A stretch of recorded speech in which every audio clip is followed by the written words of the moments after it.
안녕하세요. 커피앤톡입니다. 오늘도 와주셔서 감사드리고요. 바로 사연 읽어보겠습니다. 요즘 사람들은 며느리 눈치를 보고 산다는 말을 많이 하는데 제가 딱 그 짝이더라고요. 처음에 아들이 결혼했을 때만 하더라도 친구들이 이제 고생이 시작이라는 말에 그럴 일이 없다고 하던 것을 후회할 정도였죠. 며느리는 조금이라도 자기 마음에 들지 않는 구석이 생기면 아들의 앞에서 당장이라도 시어머니와 갈라서겠다는 말을 했어요. 저는 그런 아들의 앞길을 망치는 부모는 되기 싫었기에 그런 행동을 하는 며느리를 참고 참아주었죠. 정말로 참을 인자를 몇 번이나 속으로 되새겼는지 모를 정도로 말이에요. 그러다가 바라고 바랬던 손주가 태어났는데 아이 때문이라도 철이 들겠지 싶었던 며느리는 전보다 더한 행동을 보였습니다. 오히려 손주라는 존재가 자신에게 예민함을 더하는 것처럼 했으니까요. 유독 아이가 태어나고 난 뒤에는 사소한 일에도 전보다 더 예민하게 굴었고 태도는 전보다 더 까칠해졌죠.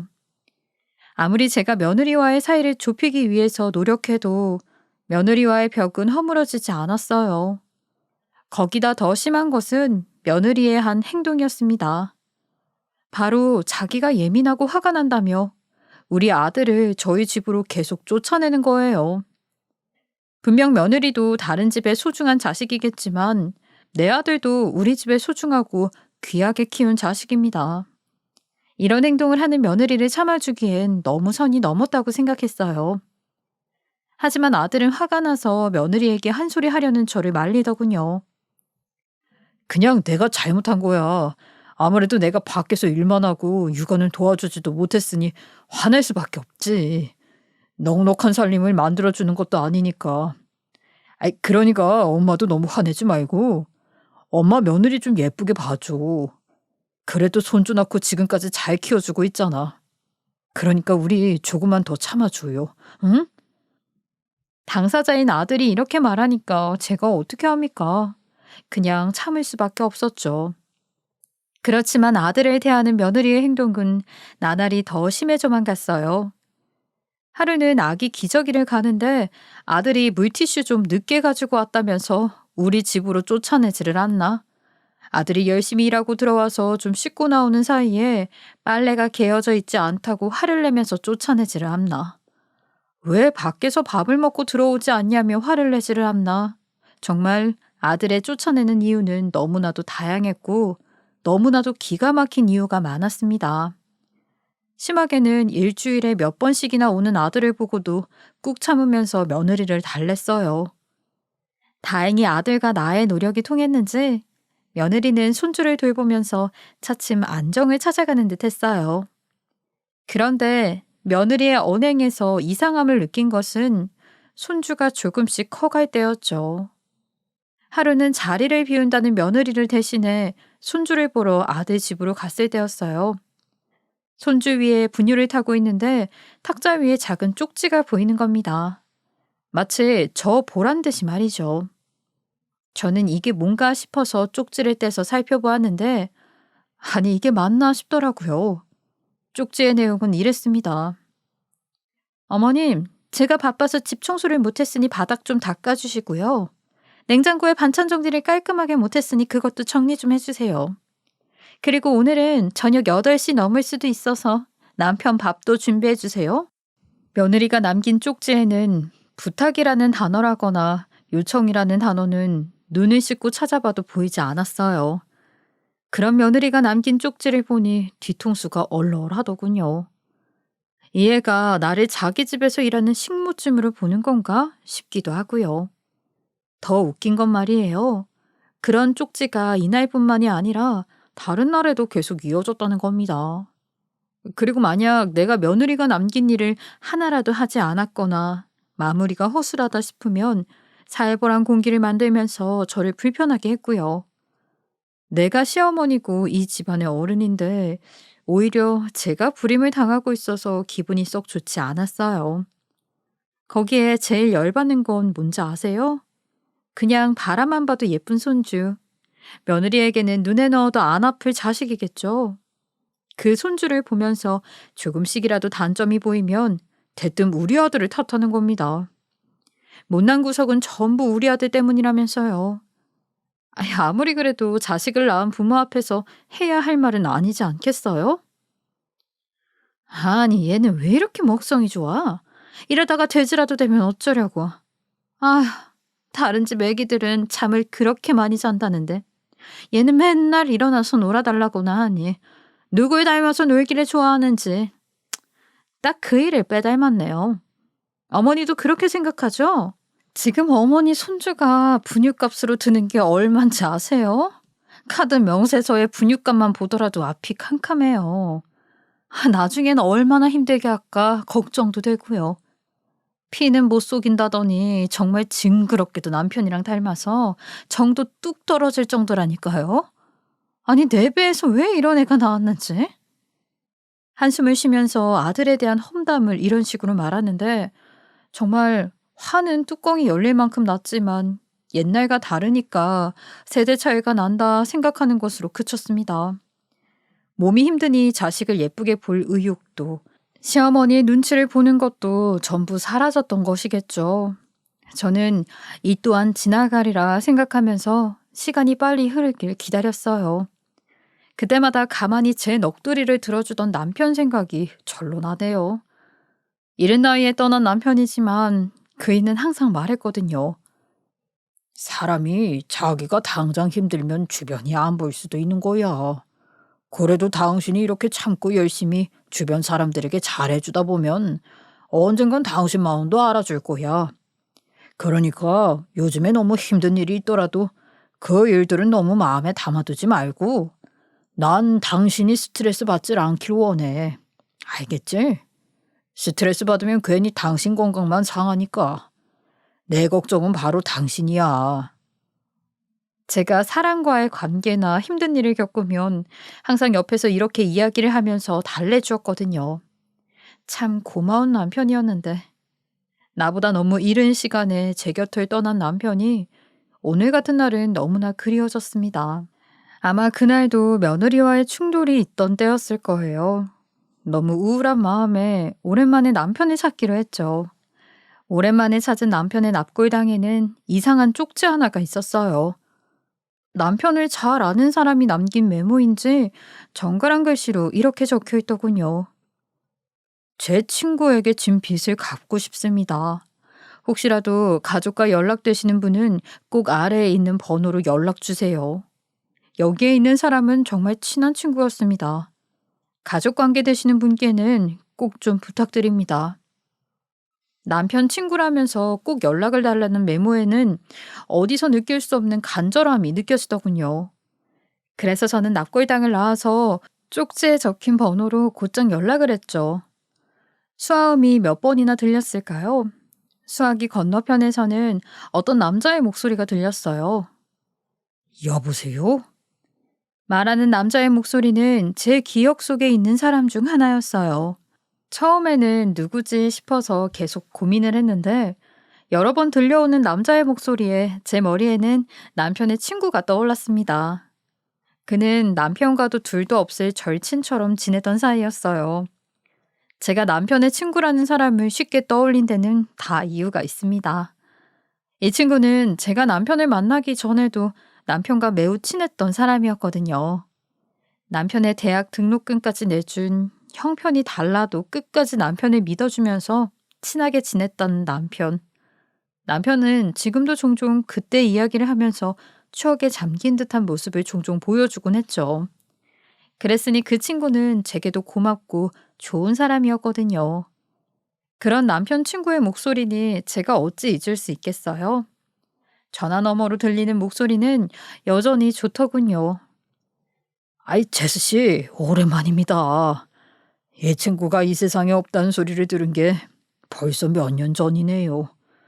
제가 못해도 장례식은 찾아오려고 했는데 그 무렵에 제가 너무 힘든 일이 있어서 연락도 쉽게 못했네요. 잘 지내셨죠? 한때 남편이 그 친구라는 사람이 사준 음식 중에서 난생 처음으로 치즈라는 것을 먹어보았다며 항상 치즈를 먹을 때면 친구와 보내던 그 시절이 기억난다던 남편이 떠올랐죠. 남편의 친구는 남편의 묘를 끝내 친구들에게 듣지 못했다고 했어요. 남편은 사람이 좋은 그런 사람이었는데 왜 성격이 너무 좋으면 피해를 본다는 말도 있잖아요. 딱 남편이 그런 피해를 보는 사람 중에 한 명이었거든요. 그래서 반갑게 인사하는 남편의 친구 목소리에 저는 쉽게 마음을 열긴 어려웠습니다. 사실 제가 지금 친구를 찾은 이유가 있습니다. 제 아내가 친구의 부고 소식을 들었을 무렵에 아팠거든요. 그때 하늘로 돌아가기도 했고요. 그래도 최대한 빨리 찾아왔어야 했는데, 이게 운명일까요? 친구의 묘가 우리 아내 옆에 있을지 누가 알았겠습니까? 저도 이런 운명은 정말 처음이라고 생각합니다. 아무래도 먼저 간 제 부인이 친구와 잘 지내야 한다고 선물을 줬다는 생각도 들더군요. 남편의 친구는 처음에는 우리 남편이랑 동명이인이라고 생각했다고 합니다. 하지만 어느 날 제가 가져다 둔 사진을 보게 되었고, 자기 아내 옆에 있던 사람이 정말로 자신과 친했던 친구의 묘임을 알게 된 거죠. 그 뒤로는 저한테 연락하려고 무척이나 애를 썼다고요. 사실 남편 친구의 이런 노력이 전부 거짓이라고 생각하지는 않습니다. 왜냐하면 그 친구는 사업을 하겠다고 해외로 나간 지 오래라 남편과는 드물게 연락만 나눴던 사이였거든요. 그런 사이였으니 저야말로 남편을 찾아줘서 고맙다며 울면서 말을 했어요. 세상에. 사실은 그때 저도 연락만 닿았다면 언제든지 연락을 하려고 했어요. 그런데 남편도 당신과 연락이 제대로 되지 않은 마당에 제가 뭐라고 연락을 할 수 있었겠어요. 그저 당신이 소식을 듣고 오기만을 바랄 뿐이었죠. 그리고 외국에 있는 사람을 남편이 뭐라고 지금 당장 들어와서 장례식에 오라고 하기도 그랬어요. 나중에 다시 한번 제대로 만나서 이야기 좀 나누시죠. 이 이후에도 남편의 친구와는 옛 이야기를 하면서 생각보다 오랜 시간 통화를 나누게 되었고, 그는 이렇게 말하기도 했죠. 아마도 그때 불렀다 한들 재수 씨 말처럼 시간 맞춰서 오기는 힘들었을 겁니다. 그때는 외국에서 자리 잡고 사업을 불리던 시기라 힘들어서 눈에 들어오는 게 많지 않았거든요. 거기에 아내의 건강도 점점 나빠지곤 했으니 저도 사실 아내가 죽고 이 친구도 쉽게 연락이 되지 않아서 얼마나 섭섭하고 우울했는지. 친구는 제가 사업으로 힘든 초기에 제게 돈을 빌려주기도 해서 꼭 갚고 싶었거든요. 그때는 몰랐지만 나중에 그게 축의금이라는 걸 들었을 때는 재수 씨 볼 면목도 없더라고요. 그래서 지금이라도 그 돈에 대한 은혜를 꼭 갚고 싶어서 말이에요. 친구의 투자 덕에 제가 지금까지 성장할 수 있었습니다. 감사합니다. 예전에 결혼하고 난 뒤에 정말 남편에게 화를 많이 냈던 대목이기도 했거든요. 분명 우리 축의금이 정말 많이 들어왔고, 특히나 남편의 경우에는 평소 인덕이 많았기에 축의금이 적지 않게 모였다는 걸 분명 알고 있었거든요. 우리 살림에 보태면 그래도 신혼 때는 그럭저럭 편하게 살 수 있겠다 싶었는데, 남편이 축의금은 입에 올리지도 않고 입을 꾹 닫고 있어서 너무 답답했는데, 여기서 실마리를 찾게 되니 뭔가 그동안 남편에게 화를 냈던 것이 미안하기도 하고, 그때 조금은 사정을 물어볼 것을 하는 후회가 들기도 했죠. 그렇게 한참 남편 생각에 젖어서 헛헛한 마음을 가지고 집으로 돌아왔어요. 그런데 집으로 향한 제 무거운 발걸음과 달리 집에서는 커다란 소리가 들렸죠. 현관 밖까지 아들과 며느리가 싸우는 소리가 들리는 겁니다. 당신이 제대로 따박따박 돈만 잘 벌어왔어도 내가 이런 말은 하지 않으려고 했는데 아무래도 해야겠어. 당신이 혼자서 벌어다 주는 그 돈 내 마음에 절대 차지 않거든. 그 돈으로 어떻게 나랑 당신 자식이 잘 지낼 수 있다고 생각해. 돈이 너무 적으니 내가 밖에서 일할 생각이 나는 거 아니야? 아들의 월급이 오늘 문제의 핵심이었는지 투덜대는 며느리의 목소리에 짜증이 치밀어 올랐죠. 하지만 오늘은 아들도 단단히 마음을 먹었는지 그런 며느리에게 대꾸를 하면서 화를 내는 거예요. 아니, 내가 돈을 그렇게 작게 벌어오는 건 아니잖아. 그래. 다른 집 남편보다는 내 벌이가 별로라고 느낄 수도 있겠지. 그런데 당신이 그런 말 하는 건 아니지 않아? 당신이 집에서 육아한다면서 모두 전담해서 하는 것도 아니잖아. 막말로 당신이 말한 대로 내가 돈을 다 벌어온다고 쳐. 그러면 육아 전부 당신 혼자서 감당할 거야? 우리 엄마 손 빌리지 않고? 그거 아니잖아. 내가 당신을 몰라? 그러니까 우리 더 큰 소리 나오기 전에 그만하자. 그만하자고. 아들이 이렇게 큰 소리로 화를 낸 것이 드물었기에 며느리도 조금은 놀란 듯 빠르게 대꾸하지 않더군요. 하지만 이내 격해진 감정이 다 느껴지도록 악에 받쳐서 소리를 지르는데 그 목소리가 현관이 없다는 생각이 들 정도였죠. 내가 당신이 이렇게 나오면 집에서 가만히 육아하면서 있을 것 같아? 그래, 그렇게 육아가 쉬워 보이면 당신이 알아서 하든가. 나는 자식이고 뭐고 모르겠으니까 당신 알아서 다 하라고. 그 다음에는 크게 우는 소리가 들렸어요. 저는 밖에서 듣다가 참지 못해서 안으로 들어갔고 아들도 며느리도 갑자기 등장한 내 모습에 놀랐는지 둘이서 현관으로 들어온 저를 보고는 벙찐 모습을 하고 있더군요. 너희들 지금 뭐 하는 짓이야? 너 자기 아내한테 아무리 그래도 큰 목소리 하는 거 아니다. 그래도 네가 조금 참고 잘 타일러서 말을 해야지. 그리고 며느라가 너도 잘한 건 없어. 어떻게 자기 남편에게 그렇게 말할 수가 있니? 남자한테도 자존심이라는 게 있다. 아무리 내 아들이라고 하더라도 네 남편한테 그런 말을 하면 안 되지. 그건 너도 잘못했다. 서로 좋게 이야기하고 마무리해. 저는 그 누구의 편도 들지 않았어요. 여기서 제가 편을 들게 되면 어느 한쪽은 크게 마음의 상처를 입을 게 분명했으니까요. 하지만 며느리는 자신의 편을 들지 않았다는 게 충격이었는지 빠르게 다시 입을 열더군요. 어머니도 이가 자식이라서 그렇게 말하는 거죠? 그래요. 팔은 안으로 굽는다더니 딱 그 말이 맞네요. 나는 이 집안에 손주 낳으면서 산후우울증도 생겨서 너무나 슬프고 힘든데 그런 내 편엔 아무도 없네요. 제가 그냥 이대로 콱 죽어버려야 속이 시원하시죠? 응? 아니야. 내가 다 산후우울증이라는 병에 걸려서 그런 거지. 네, 알았어요. 그냥 제가 이 집에서 나갑니다. 나가요. 산후우울증을 이야기하면서 자신이 나가야 된다고 현관을 열고 정말 달려나가려는 며느리를 급하게 막았습니다. 그리고 차근차근 달래면서 일단 진정을 시켰죠. 산후우울증이라는 며느리의 말에 전 갑자기 며느리가 짠해 보였거든요. 그래서 열심히 달래고 이 사태를 해결할 수 있는 방안을 열심히 머리를 굴리며 생각했어요. 그렇게 저녁이 되었고 저는 방에 박혀서 나오지 않는 며느리는 놔두고 아들에게 말했어요. 아까 보니깐 네 일자리가 영 며느리 마음에 들지 않는 모양이더구나.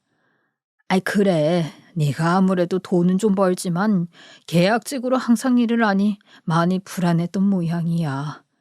내가 열심히 생각해 봤는데 아무래도 너한테는 안정적이고 수익도 좋은 직장이 필요할 것 같아. 일단 내가 아는 사람이 있으니 그분에게 연락해 보마. 그러니까 너도 조금만 기다려 봐라. 저는 아들을 도울 수 있는 좋은 방법이 일자리라고 생각했어요. 아들은 기술자로 있지만 대부분이 계약직의 생활을 했거든요. 돈은 많이 받고 있었지만 매번 프로젝트 단위로 일을 하는 아들이었기에 며느리가 불안함을 가질 수도 있겠다 싶었어요. 그 불안감은 막 출산하고 산후 우울증을 불렀을 테고요. 그래서 안정적으로 일할 자리를 마련해주면 아마도 불같이 예민해진 며느리의 빨간 속을 달래줄 수 있지 않을까 생각했죠. 아들도 내 말에 동의하는지 묵묵히 고개를 끄덕였고 말이에요. 그래서 저는 면이 상하더라도 남편의 친구에게 연락하기로 했습니다. 도움을 받고 싶다면 언제든지 연락하라고 했거든요. 안녕하세요. 다름이 아니라 제가 아들의 일자리를 하나 찾고 싶어서요. 당신도 아시다시피 우리 아들은 전문직으로 일하고 있는데 워낙 이 바닥이 일을 안정적으로 할 수 없기도 해서 최근 집에서 트러블이 있던 모양이에요. 염치불구하고 아들이 일할 자리 하나 구하고 싶은데 괜찮을까요? 제 목소리는 어느덧 간절함이라는 마음이 담겨 있더군요. 남편의 친구도 이러한 제 심정을 느꼈는지 좋습니다. 재수 씨가 말하는데 당연히 도움을 드려야죠. 저희가 또 아드님이 하는 일이랑 비슷한 일들을 하고 있으니 다행이네요. 제가 좋은 자리 하나 마련해 보겠습니다. 그러니까 일단 아드님 이력서를 제가 드린 명함에 있는 메일로 보내달라고 해주세요. 너무 고맙더군요. 남편에게 받은 빚이 얼마인지는 몰라도 우리 아들에게 줄 월급이 만만치 않을 텐데 너무나 고마웠습니다. 저는 이런 소식을 아들에게 얼른 알렸어요. 그래도 혹여 아들의 자존심이 다칠까 염려가 돼서 남몰래 조심스레 부탁한 사실은 쏙 빼고 전달을 했죠. 아들은 정말 좋은 일자리를 알아봐줘서 너무 고맙다며 제 손을 아래 위로 열심히 흔들면서 기뻐하더군요. 그리곤 며느리가 있는 방으로 들어가서 며느리에게도 이 소식을 전하는 듯 했습니다.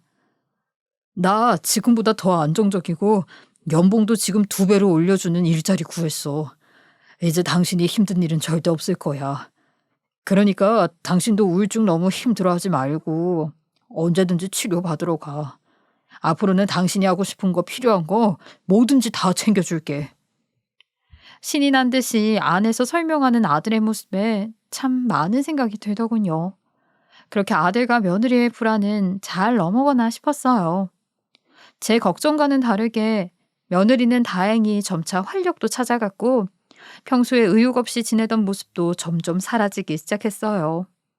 비록 며느리는 정신과 병원에 다니면서 약을 먹고 치료를 했지만 차츰 나아지는 모습이 보여서 정신과에 보내기를 잘했구나 하는 생각이 들었죠.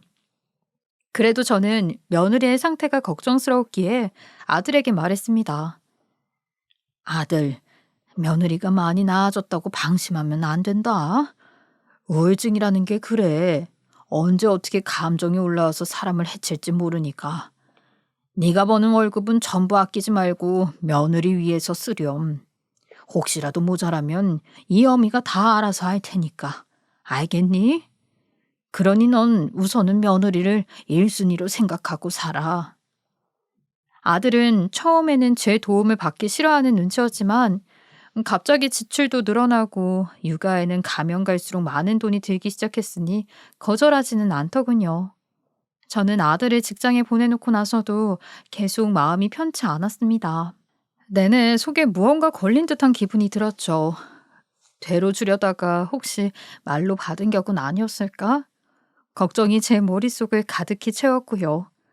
내가 괜한 일을 한 건 아닌지 너무 걱정이 되어 용기를 내서 남편의 친구에게 전화를 걸어서 물었습니다. 제가 혹시라도 무리한 부탁을 드린 건 아닌지요. 제가 아들에게 듣기로는 연봉이 너무 큰 액수던데 우리 아들이 능력 있다는 건 알지만 그래도 그렇게 큰 돈을 받기에는 아직 모자란다고 생각해서요. 걱정하는 내색이 역력한 내 목소리에 남편의 친구는 껄껄 웃으면서 답했습니다. 재수 씨 덕에 제가 좋은 직원을 얻었는걸요. 재수 씨랑 제 친구가 얼마나 자식 농사를 잘했으면 아들이 정말 참하던데요. 일도 정말 잘하고 말이에요. 요즘에 이렇게 일을 잘하는 친구 구하는 게 아예 하늘의 별 따기인데 오히려 제가 더 고맙죠. 좋은 직원을 얻게 해주셔서 제가 더 감사합니다. 그러니까 아무 걱정 말고 집에서 편안히 지내세요. 다행히 아들은 회사에서 잘 일을 하고 있는지 만족스러운 웃음을 흘리는 남편의 친구의 마음의 짐을 하나 내려놓은 기분이 들었죠. 그리고 이내 남편의 친구는 조심스럽게 이야기를 이어갔어요. 그런데 재수 씨, 사실 재수 씨한테 부탁이 있는데 지금 시간 좀 있으신가요? 예, 말씀하세요. 어떤 일이시죠? 갑자기 시간이 있냐고 물어오니 조금 걱정이 되어서 초조하게 그의 말을 기다렸습니다. 그리고 남편의 친구 입에서 나온 말은 정말로 뜻밖의 일이었죠. 사실 재수 씨가 제 친구 녀석을 만나기 전에 은행을 다니셨잖아요. 그것도 제법 오래 다닌 걸로 아는데 그때 회계 자격증도 막 따고 그러셨잖아요. 그래서 그 경력을 살려서 저희 회계팀에서 일을 하면 좋지 않을까 해서요. 아드님에게 들으니 손주가 이른 나이에 벌써 유치원에 다닌다면서요. 그러면 돈도 많이 들고 하니까 저도 도움이 조금 되고 싶어서요. 제가 친구한테 빚진 것도 있는데 이렇게라도 갚아야죠. 정말로 뜻밖의 제안이라 잠시 어안이 벙벙했어요. 아들 녀석은 이미 남편 친구에게 손주에 대한 이야기도 털어놓았는지 남편 친구는 손주가 유치원을 다닌다는 사실도 알고 있더군요. 맞아요. 산후우울증에 걸린 며느리가 손주를 잘 볼 수 있을 거라고 생각하지 않아서 미리 유치원에 보내기로 했거든요. 아직 남편이 남겨준 돈도 있고 해서 제가 도움을 조금 주고 있었어요. 그런데 그 일을 남편의 친구에게 고스란히 이야기를 했던 모양입니다. 아들은 남편의 친구라는 사실은 알지 못하고 있었으니까요. 솔직한 심정으로는 바로 들어가서 일을 하고 싶었어요. 조금이라도 저도 살림에 보탬이 되고 싶기도 하고, 저도 노후를 위해서 조금 돈을 벌어두면 좋겠다 싶었으니까요. 하지만 제 나이도 나이이고, 이렇게 줄줄이 소시지처럼 딸려서 도움을 받기에는 너무나 염치가 없다는 기분이 들어서 거절했죠. 그런데 일주일 내내 끈질기게 연락을 해서 자꾸 회계팀으로 일을 해달라는 겁니다. 이쯤 되니 조금 의문이 들더라고요. 왜 나를 귀찮게 해서 본인이 얻을 수 있는 이득이 뭘까 싶기도 하고요. 아직도 생각하고 있으세요? 저도 근거 없는 말하는 거 아닙니다. 제 친구가 그 증인이고요. 예전에 그 녀석이 제게 자랑하던 게 아직도 생각이 나거든요. 아무리 가족이라도 그렇게 쉽게 남한테 돈을 맡기거나 하는 애가 아닌데, 결혼하자마자 전부 재수 씨가 관리한다는 말을 들었을 때는 정말 깜짝 놀랐다고요. 그 녀석 성격 잘 아시잖아요. 그러니까 제가 재수 씨에 대한 믿음이 쉽게 생기지 않겠습니까? 그리고 저 인맥으로 사람 쉽게 쓰고 하는 그런 사람 아닙니다. 저번에 제가 아드님 이력서도 정말 꼼꼼히 살펴보고 맞는 자리에 배치시켜 준 거예요. 그러니까 한번 믿어보시고 같이 일하시죠. 네? 정말 단호한 태도로 말을 하는데 저도 이쯤 되면 져줘야겠다는 생각이 들더라고요. 결국은 제 마음을 돌려서 한번 일해보자는 생각으로 출근을 했습니다. 열심히 벌어서 며느리의 병원비와 손주의 간식비 정도는 아들에게 보태고 싶기도 했으니까요. 이 일은 일단 아들에게만 말하기로 했어요. 산후 우울증을 겪는 사람에게 제가 일을 다닌다고 말을 해서 생각할 거리를 하나 늘려주고 싶지는 않았으니까요. 그러다가 제 다짐이 얼마 안 가서 와르르 무너지는 일이 생기게 됩니다. 아무래도 제가 일을 나가기 시작했으니 손주를 봐주는 시간은 주말 빼고는 힘들었거든요. 그리고 이제 손주도 유치원에 다니고 있으니 며느리도 조금은 편하게 손주를 볼 수 있겠지 싶어서 그냥 놔두기도 했었고요. 그런데 며느리에게 모성애란 게 있나 싶을 정도로 충격적인 사건이 생겼죠. 처음으로 평일에 월차를 쓰고 아들의 집에서 손주를 보기로 한 날이었어요. 저는 손주를 위해서 뺀 시간인 만큼 최선을 다해서 아이를 볼 생각에 기쁜 마음으로 아들 집으로 갔죠. 그런데 정말 며느리는 손 하나 까딱하지 않고 손주를 저 혼자 보게끔 하는 겁니다. 저는 너무 당황스러웠어요. 그래도 정도라는 게 있는 법이잖아요. 어느 정도였냐 하면요. 제가 손주를 보는 동안에는 내내 누워서 뒹굴기만 하는 거예요. 그리고 소파에 누워서 TV를 보면서 다리나 벅벅 긁고 말이에요. 마치 친구에게 들었던 백수 같은 행동을 며느리가 하고 있으니 어이가 없더라고요. 제가 무슨 아이 보는 기계도 아니고 말이죠. 그래서 며느리에게 한 소리를 했어요. 그런데 며느리는 들은 척도 하지 않고 계속 하던 일을 하는 거예요. 아이는 울고 있으니 아이를 봐야겠고 정말 정신이 없었죠.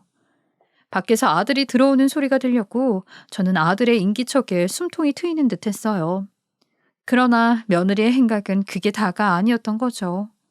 아들이 들어오니 갑자기 물을 달라면서 물! 하고 말하는 거예요. 거기에 응해서 물을 떠서 가져다 주는 아들의 모습은 정말이지 아무리 우울증으로 마음고생을 한다고 해도 며느리의 태도는 더 이상 봐줄 수가 없을 정도였어요. 게다가 말이죠. 리모컨이 조금만 멀리 있으면 리모컨 하고 가져다 달라는 듯이 발로 리모컨을 건드리고 심지어 졸리니까 불 좀 꺼달라고 칭얼거리기까지. 내가 아들을 괜히 낳았나 싶을 정도의 후회가 생길 정도였어요. 저는 며느리의 산후 우울증이 나아지기를 바랐던 건데 이렇게까지 되바라진 행동을 하길 원하는 건 아니었거든요. 이게 다 며느리를 위한 배려다 싶었던 것들이 결국은 며느리에게 완장을 채워준 꼴이 된 거죠. 그날은 그래도 어떻게 참고 넘어갔지만 제가 참다가 터져버린 날이 있었습니다. 하루는 밥 시간을 놓쳐서 며느리에게 라면 하나만 끓여달라고 부탁했던 날이에요.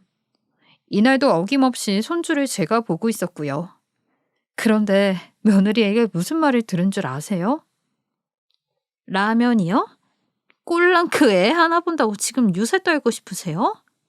아, 요새 남편이 직장 좋은 데 들어갔고 잘 보이려고 애쓰시는 것 같은데 그래도 아픈 사람부터 배려하셔야죠. 저 아직 환자예요. 그런 사람한테 라면을 끓여서 대령하라. 어머니에게 신경 쓸 여력 없습니다.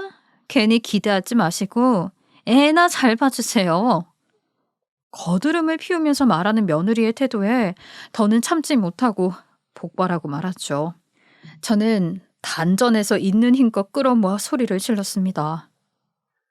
내가 너 우울증 방패 삼아서 우리 아들을 부려가며 편하게 살고 있는 거 모를 줄 알았니?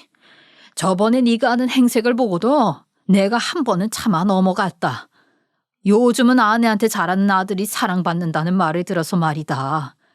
그런데 뭐? 우울증이 있는 사람한테 뭐가 어쩌고 저쩌? 너 약 끊은 지 1년이 넘어가는 거 누가 모를 줄 아니? 내가 그렇게 바보처럼 보여?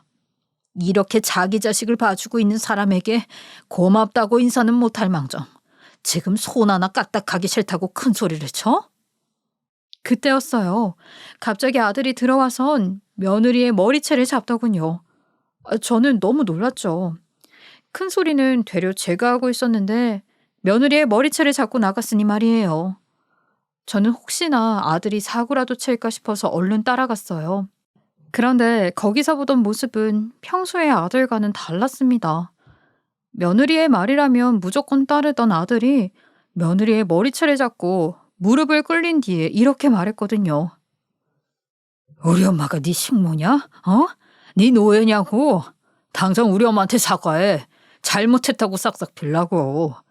내가 끝까지 대여해주니까 아주 우습게 알고 머리 꼭대기까지 기어오르려 들어? 빨리 사과 못해? 그렇게 무서운 아들의 모습은 난생 처음이었어요. 아들은 하염없이 사과하라는 말을 반복하면서 며느리의 무릎을 꿇게 만들었어요. 저는 그런 아들의 모습에 놀라서 멍하니 있었고요. 그런데 며느리는 아직도 정신을 못 차렸는지 환자 행세를 하면서 이 상황을 빠져나갈 생각만 하더군요. 내가 뭘 잘못했다고 그래? 당신도 당신 엄마랑 똑같아. 내가 산후우울증으로 힘들어하는데 이렇게 대하면 좋아질 것 같아? 그리고 우리 애를 내가 잘 볼 수 있을 것 같냐고. 난 절대 사과 못해. 아니? 안 해. 굳굳하게 고개를 들고 아직도 정신을 차리지 못했죠. 그런 며느리의 태도에 안 되겠다 싶었는지 아들은 며느리의 머리를 놓고 지갑에서 내 명함을 찾아서 바닥으로 툭 던지는 거예요. 그리고 그 명함을 잘 보라면서 며느리의 고개를 숙였죠. 그리고 아들은 더는 참을 수 없다는 듯이 얼굴이 벌개져서 소리를 쳤어요. 이 회사에 내가 어떻게 들어가는지 아니? 엄마 아니었으면 내가 이 회사에 들어오는 건 꿈도 못 꿨을 일이야. 들어가지도 못했다고. 우리 엄마가 아니면 네가 지금 이렇게 편하게 누워서 먹고 쓰고 노는 돈, 그 돈은 한 푼도 없던 돈이라고. 넌 도대체 엄마가 될 생각은 있니? 애는 항상 뒷전으로 두고 놀고 먹는 거 내가 모를 줄 알았어? 그래, 너 원하는 대로 평생 자빠져 쉬게 해줄게. 어느 때보다 강한 태도로 나가는 아들의 모습에 저와 며느리 모두 깜짝 놀랐고, 특히 며느리는 눈을 크게 뜨면서 갑자기 관자놀이를 쓱 만지더니 제 품에 있던 아이를 쏙 빼들고서 말하는 겁니다. 당신은 우리 아이랑 내가 불쌍하지도 않아? 당신이 그렇게 밖에서 돈 벌 때 우리 둘이서 이 공간에서 뭐 하고 있겠어? 그런데 그렇게 그게 큰 소리 칠 일이야? 당신이 어떻게 그럴 수 있어? 아픈 나와 이 작은 애를 두고 어떻게 그럴 수 있냐고. 사태의 심각성을 아직도 눈치채지 못했는지 아주 모성에 가득한 엄마인 척 가증스럽게 굴더군요. 그러나 이미 아들도 나도 지칠 대로 지쳐서 속아줄 기력조차 없는 상태였죠. 아들은 이날 이후로 며느리와 이혼을 준비했습니다. 저는 옆에서 그래도 잘 타일러서 살아보라 말했지만 아들의 결심은 단단했죠. 그날 이후로 아들은 정말 바쁜 시간을 보냈어요. 평일에는 일을 하고 주말에는 양육권을 얻기 위해서 이리저리 뛰어다니며 알아보고 다녔죠. 다들 아시잖아요. 아빠의 입장에서 양육권을 가져오는 일이 생각보다 어려운 일이라는 걸 말이에요. 아들은 제게 말했어요. 절대 내 자식을 저 여자 손에서 키우지 않겠다면서요. 아들이 이렇게 사방팔방으로 알아보고 다니자 이 일이 남편의 친구의 귀에도 들어간 모양이더군요. 어떻게 알았는지 제게 도움을 주고 싶다면서 유능한 변호사까지 선임해 주었어요. 저는 물론 한사코 괜찮다고 손사래를 쳤지만 이미 우리 가족이 어떤 일을 겪고 있는지 다 알고 있는 상태더군요. 자세한 내막도 언급하면서 도움을 주겠다고 하니 더 이상 거절하는 것도 신뢰라는 생각으로 변호사도 소개받았습니다. 변호사와 이야기를 하니 일은 술술 풀렸어요. 정말 유능한 분인 것 같더라고요. 우리는 그간 아이의 안전을 위해서 설치해둔 CCTV를 증거로 내세우기 시작했어요. CCTV에는 아이를 방치하고 누워만 있는 며느리의 모습이 고스란히 찍혀 있었죠. 참 가증스러웠습니다. 아이가 서럽게 울고 있는데도 며느리라는 사람은 그저 TV를 보면서 깔깔거리기 바쁘더군요. 그리고 오히려 아이가 우는 게 시끄럽다면서 아이 쪽을 향해서 크게 소리치는 것도 여러 번 보였으니까요. 아들은 이런 장면을 수시로 봤던 걸까요? 아들의 심정이 얼마나 찢어질 듯이 아플까. CCTV 자료를 변호사와 함께 보면서 걱정이 되었습니다. 하지만 생각보다 아들은 덤덤하더군요. 이미 자기 아내에 대한 생각을 모두 정리한 듯한 아들은 어떻게 해서든 자식을 자신이 키워야 한다며 변호사에게 자신의 생각을 어필하더군요. 변호사는 주변의 증언도 필요하다고 혹시 사용할 수 있는 증거가 없는가 물었고 저는 며느리가 단 한 번도 손주를 데리러 가지 않았던 사실을 떠올렸어요. 그 사실을 말하니 충분히 증거가 될 수 있다면서 유치원에 데리러 온 적이 없다고 주변 증언을 받아냈죠. 그리고 끝내 우리는 단독 양육권을 얻게 되었습니다. 그리고 며느리는 아들의 말처럼 평생 혼자가 되고 말았죠. 아들은 지금 예전과는 달리 너무 행복한 얼굴로 손주와 지내고 있어요. 저도 물론 손주와 오붓하게 데이트도 즐기면서 오랜만에 평화로운 노년을 보내고 있고요. 우리 둘 다 일을 여전히 하고 있기에 많은 시간을 손주와 보내지 못하게 될 수도 있다는 생각을 했지만 그렇지 않았어요. 남편 친구가 우리 가족을 배려해서 제 근무 시간을 조금 줄여주었거든요. 그래서 아이가 유치원을 다녀오고 난 뒤의 시간은 전부 함께 지내고 있네요. 그리고 요즘 아들과 저는 새로운 다짐을 만들어가고 있어요. 이번에 배운 사실 중에 하나가 무작정 참는 게 좋은 것은 아니라는 거예요. 그래서 손주가 좀 더 크면 진짜 가족은 아픔을 이용하는 게 아니라 서로 나누면서 이겨내는 사이라는 걸 가장 먼저 알려주려고 합니다.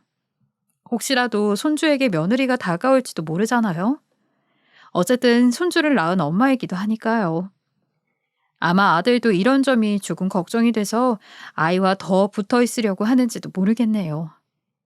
아무튼 우리 가족은 전과 달리 평온한 나날을 계속 보내고 있답니다. 제가 들려드린 저의 이야기 어떻게 들으셨나요? 요즘 아들 가진 부모들은 무척 걱정이 많을 거예요. 예전에는 아들이 좋다마다 이야기가 많았지만 요즘은 며느리가 왕이라는 이야기도 종종 나오니까 말이에요. 아들을 장가 보내기 두렵다는 말을 하는 친구들도 제 주변에 적지 않게 있고요. 하지만 걱정하지 마세요. 아무리 어려운 일을 겪는다 하더라도 우리는 그 어려움을 극복해 나갈 수 있는 힘을 가지고 있으니까요. 우리 가족이 지금은 평화롭게 살 수 있는 것도 다 그 힘 덕분이 아니겠어요? 지금까지 제 이야기 들어주셔서 너무 감사하고요. 여러분들의 가정에도 항상 평화가 깃들기를 바라봅니다. 지금까지 커피앤톡이었습니다. 오늘도 끝까지 함께 해주셔서 감사하고요. 다음 영상으로 또 찾아뵙겠습니다.